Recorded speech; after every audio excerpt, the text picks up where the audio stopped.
guys, welcome back again to my channel, and for this video ay nagluto ako ng okra at itlog. So ganitong luto ang ginawa ko sa okra at itlog, parang torta lang siya. Ayan, so let's start. So ito yung mga ingredients ko guys. Meron ako 2 bundle ng okra dito. Ayan, nilinis ko na siya, hinugasan at tinanggalan ng ulo. So gagayatin ko lang siya ng maninipis. Ayan. So, tulad nito. Ayan, ginayat ko siya ng sobrang nipis. And of course, maglalagay din ako ng breading mix para pampakapit pa. Ayan. So, maliit na sachet lang itong gamit ko guys na breading mix. Bale, yung sa isang laman nito is 3 kutsara lang. Ayan. At magdagdag din tayo ng black pepper powder. Optional. Kasi may lasa na naman yung breading mix. Ayan. So, haluin lamang nating maigi bago natin ilagay yung itlog. Ayan. At dahil sa nahalo na natin ang flour or ang breading mix, isunod na natin ang ating itlog. So, jumbo egg pala. Eggs, nabulol na. Ayan na.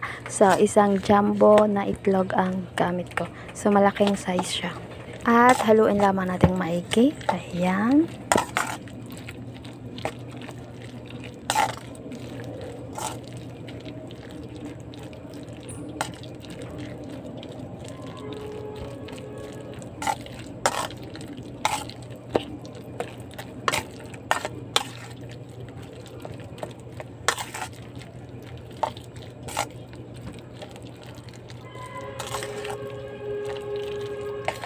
Pag ganitong consistency guys, pwede na siyang lutuin. Ayan. So, pwede naman din i-rest na mga 30 minutes or it's up to you.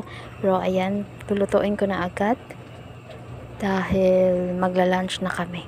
So, ito yung ulam namin pang lunch.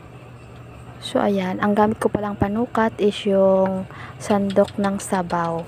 Ayan. So, isang maliit na gano'n na sandok ng sabaw lang. So, ayan. Balik na rin kung mga ilang minuto, mga like 1 minute and 2 minutes. Ayan, binabaligtad ko siya pag nakita ko medyo nag light brown na. Ayan, so this is enough. Ayan, so lulutuin lamang natin ang the rest of the mixture.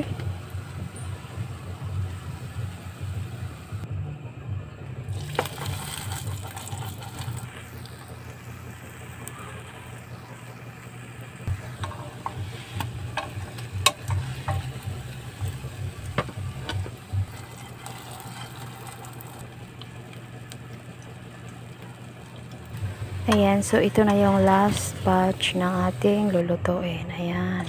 And we are done.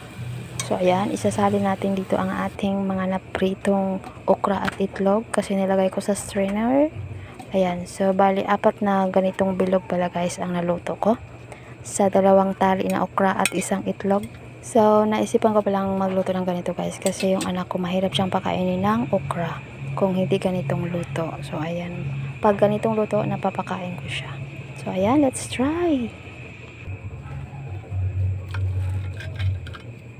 So, ayan guys. Soft inside and crunchy outside. So, ayan. That's it. At meron pala akong sasawa nito guys. Gumawa ako ng sasawa na may sibuyas, suka, at saka may sili.